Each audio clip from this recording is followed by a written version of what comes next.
24 घंटे नहीं हुए हैं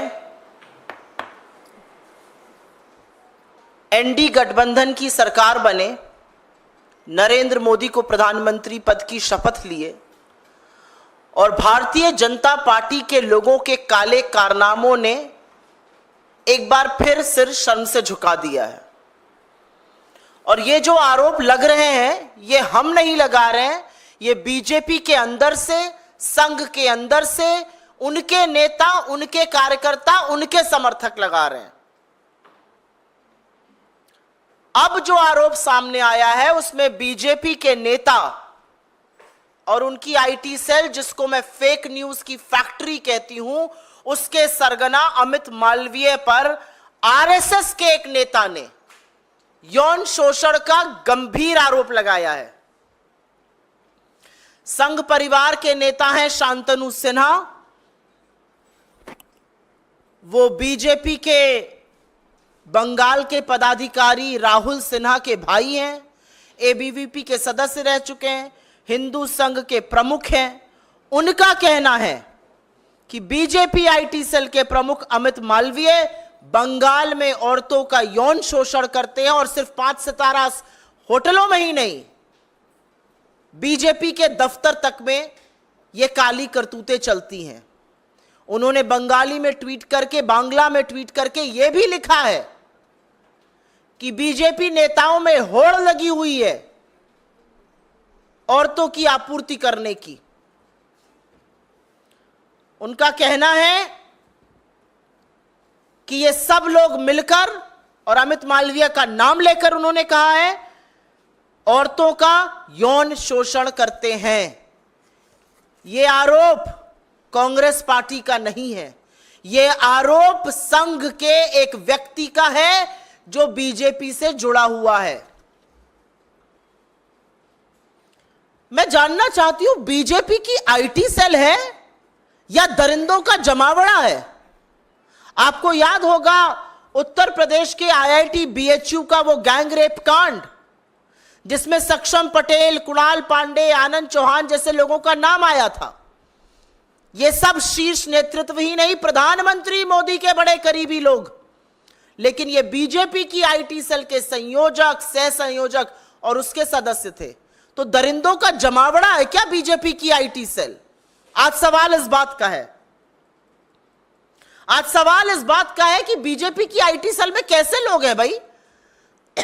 एक ध्रुव सक्सेना था, आईएसआई की मुखबिरी करते हुए पकड़ा गया था, हिंदुस्तान में मुखबिरी करता था आईएसआई के लिए। ये किन दरिंदों से, किन लोगों से भरा हुआ है बीजेपी की फेक न्यूज फैक्ट्री, बीजेपी की आईटी सेल?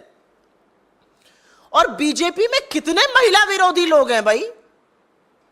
हाथरस से लेके लखीमपुर, लखीमपुर से लेके उन्नाव, उन्नाव से लेकर चाहे वो उत्तराखंड की अंकिता भंडारी हो, चाहे वो गुजरात की बेटी बिल्किस बानो हो, चाहे वो इस देश की सबसे होनहार खिलाड़ी बेटियां हो, हर बार आरोपी बीजेपी का नेता, कभी कुलदीप सेंगर, तो कभी चिन्मय आनंद, तो कभी ब्रजभूषण, तो कभी अंकिता भंडारी का हत्यारा जिसके पिता बीजेपी के नेता है। कैसे लोगों से बीजेपी भरी पड़ी है?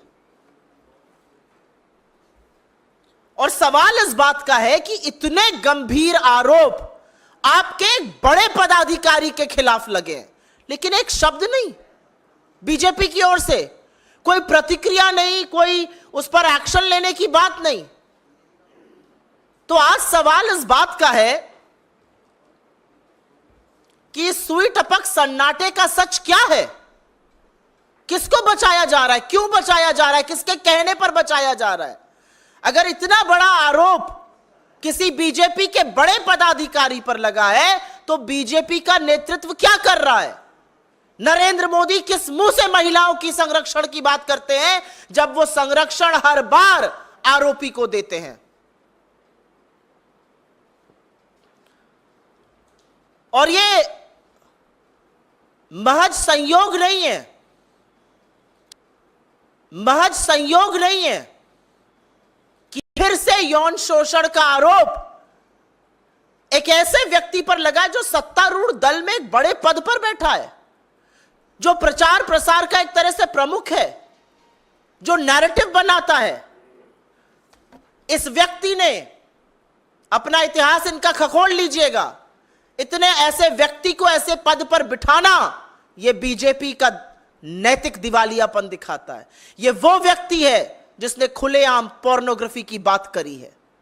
यह वो व्यक्ति है जिसने विपक्ष के खिलाफ सार झूठ, मनगढ़ंत कहानियां, हर तरह के षड्यंत्र रचे हैं। राजनीतिक प्रतिद्वंद्विता को किनारे रखकर इसने देश के प्रथम प्रधानमंत्री पंडित नेहरू तक को नहीं बख्शा। उनकी अपनी बहन और भतीजियों के साथ की फोटो को इसने दुष्प्रचार करके चलाया, लांछन लगाए।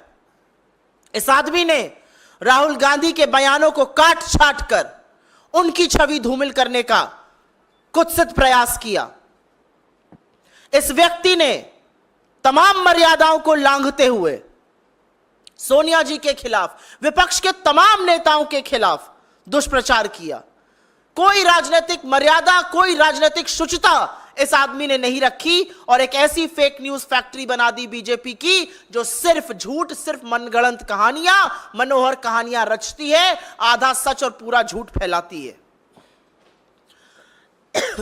तो आज हमारी मांग है कि आरएसएस के एक वरिष्ठ पदाधिकारी के इस बयान पर बीजेपी क्या कर रही है। हमारी मांग है कि एक निष्पक्ष जांच हो। हमारी मांग है कि सच सामने आए।